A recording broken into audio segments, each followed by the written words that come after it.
The Chinese have a rather unique form of bed, and I want to make sure that I touch on it.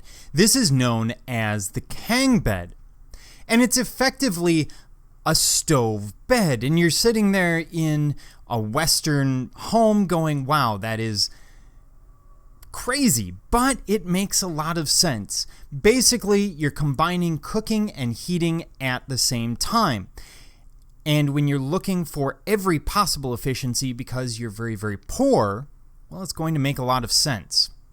Now, the typical Kang bed can take on a number of different forms. It's basically a brick structure built over either basically a horizontal chimney, as we will see, with an integrated stove. Sometimes the stove is inside of it, sometimes it's exterior to it. So we see that in the upper right here. Here's the stove, here's the Kang bed, and it just runs the hot air through the bed, but it heats that entire bed area. And what they would do is lay down a very thin mattress, frequently a woven material, and sleep on it. The entire family would probably occupy a single bed. During the day, this is where you would sit and congregate and talk and do all of those other things. So it's really a remarkable idea because it takes the waste energy from cooking and uses it to heat, in this case, the bed. And it can go further. Now, in modern times, we see these with all sorts of different stoves attached. Here's a stove that can be used with a Kang bed, but they all work with basically the same principle. Here we see a little more expensive one. There's a wall between the kitchen and the bedroom. And what you see here is a cooking surface, basically your full function stove. You would keep the fire over here. All of the heat then travels horizontally through the Kang bed and then out through the chimney. It's really a brilliant idea. These drawers could be used for drying things, warming things. I mean, consider a cold winter morning. How great would it be to have warm shoes to get into, for example? Now, let's look at really how this works.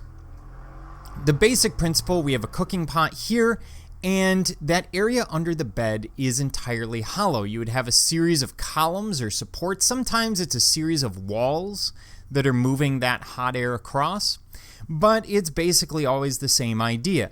We're moving that hot air from point A, the stove, to point B, in this case, the chimney, and trying to heat up the bed. In the process, I'm not losing that heat because that heat would be coming off the stove anyway, typically going up a chimney. But they're using it for other purposes. Now, in some designs, they actually use hollow bricks in the walls around the bed surface so that they act as the chimney. The heat goes up those hollow walls and adds additional heat into the space. Basically, what would be wasted is now being used. And you go, well, that's just doesn't make a lot of sense, but it really does. If you are a rural peasant, this is a way to make sure that every time I throw a log on the fire, I'm going to get the most out of it possible. It allows for massive Kang beds, as you see in this artwork here. We can have much smaller setups for a single family. We have something that is so efficient that people still study it today, and it's still regularly used. And by the way, the idea of a hard bed shouldn't be really all that uncommon because, of course, we've already talked about other societies, such as the Egyptians, in some cases using mud brick to build a raised platform on which they would place a bed. So it's really no different. And that thin mattress is necessary. Obviously, if you have a full mattress there, you're losing that heat. You're insulated from it, so you don't want that. But again, you're in a society where they're used to sleeping on these beds. They're used to this arrangement, so to them, it's not difficult or tortuous or hard. To them, this is every day.